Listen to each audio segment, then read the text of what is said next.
2017 সালের 21 আগস্ট দুনিয়ার মায়া ত্যাগ করেন চলচ্চিত্রের উজ্জ্বল নক্ষত্র নায়ক রাজ রাজ্জাক। তার মৃত্যুতে কোটি ভক্তের হৃদয়ে রক্তক্ষরণ হয়েছিল সেদিন। নায়ক রাজ রাজ্জাকের মৃত্যুতে বাংলাদেশ ও ভারতের চলচ্চিত্র জগতে এক অপূরণীয় ক্ষতি সাধন হয়েছে। গত বৃহস্পতিবার তার মৃত্যুর 8 বছর পূর্ণ হয়েছে। চলচ্চিত্রের অগ্রজ ও অনুজের কাছে রাজ্জাক নামটি গর্ব আর অনুপ্রেরণা। সাদা কালো থেকে রঙিন পর্দায় রাজ্জাক অভিনয় করেছেন অবিরত।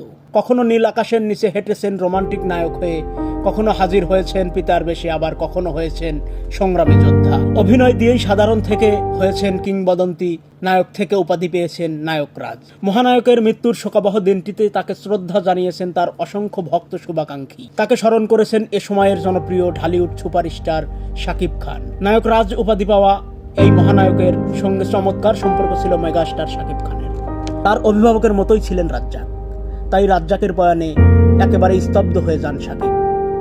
এমন কাউকে হারিয়ে এখনো তার শূন্যতা ভোগায় শাকিব খান। সামাজিক যোগাযোগ মাধ্যমে এক পোস্টে নায়ক রাজকে স্মরণ করেন শাকিব খান। তিনি লেখেন, আপনাকে গভীরভাবে অনুভব করি প্রতিপদে। শুধুই একজন অভিনেতা নন, আপনি সুন্দর স্বপ্নের প্রতিচ্ছবি।